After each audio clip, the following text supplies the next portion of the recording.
You know, there are American heroes who don't like this idea. Neil Armstrong, Gene Cernan have both testified against commercial spaceflight in the way that you're developing it, and I wonder what you think of that. I was very sad to see that, because those guys are, those guys are heroes of mine, so it's really tough. You know, I wish they would come and visit and see the hardware that we're doing here. And I think that would change their mind.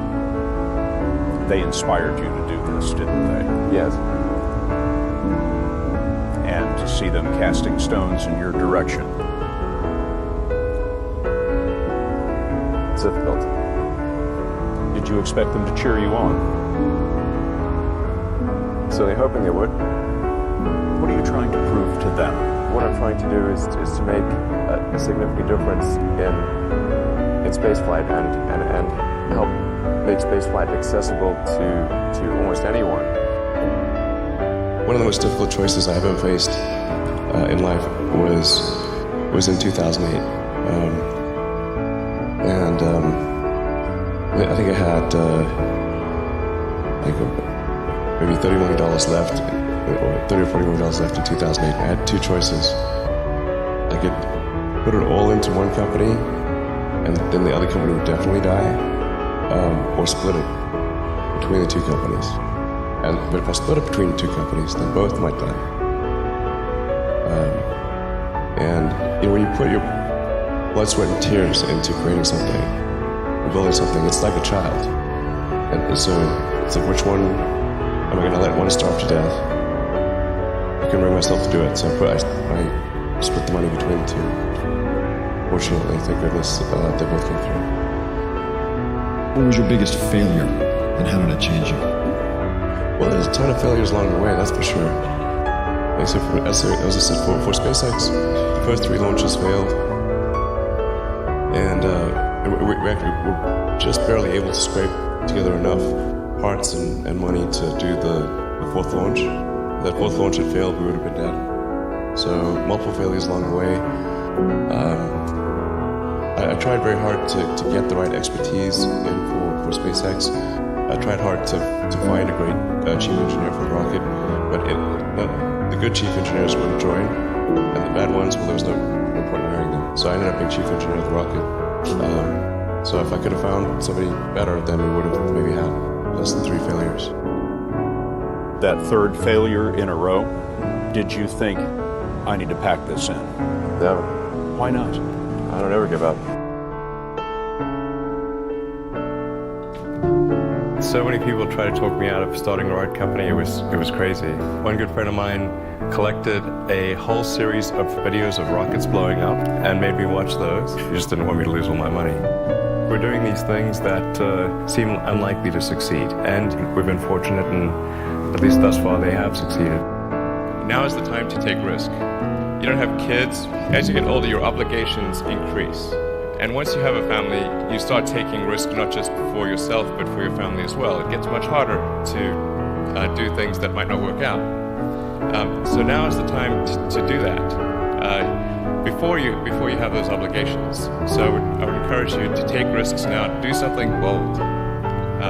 You won't regret it. How did you figure you were going to start a car company and be successful at it? Well, I didn't really think Tesla would be successful. I thought we would most likely fail. But I thought that we at least could address the false perception that people had that an electric car had to be ugly and slow and boring like a golf cart. But you say you didn't expect the company to be successful, then why try? If something's important enough, you should try, even if the probable outcome is failure. Or how do you think about making a decision when everyone tells you this is a crazy idea? Where do you get the internal strength to do that? Well, first of all, I'd say I actually think I feel fear quite strongly. So it's not as though I just have the absence of fear. I feel it quite strongly. But there are just times when something is important enough, you believe in it enough, that you do it in spite of the fear. I think about what technology solution is necessary in order to achieve the particular goal, and then try to make as much progress in that direction as possible. I think being a multi-planet species and being out there among the stars is important for the long-term survival of humanity, That's one reason. But then the part that I find personally most motivating is that it creates a sense of adventure, and it makes people excited about the future. If you consider two futures, one where we are forever confined to Earth until eventually something terrible happens, or another future where we are out there on many planets, maybe even going beyond the solar system. I think that second version is incredibly exciting and inspiring, and there need to be reasons to get up in the morning. You know, life can't just be about solving problems. Otherwise, what's the point? There's got to be things that people find inspiring and make life worth living. When my brother and I were starting our first company, instead of getting an apartment, we just rented a small office and we slept on the couch. And we showered at the YMCA, and we're so hot up we had one computer, so the website was up during the day, and I was coding at night, 7 days a week, all the time. And I sort of briefly had a girlfriend in that period, and in order to be with me, she had to sleep in the office. So work hard, like every waking hour. That's the thing I would say, particularly if you're starting a company.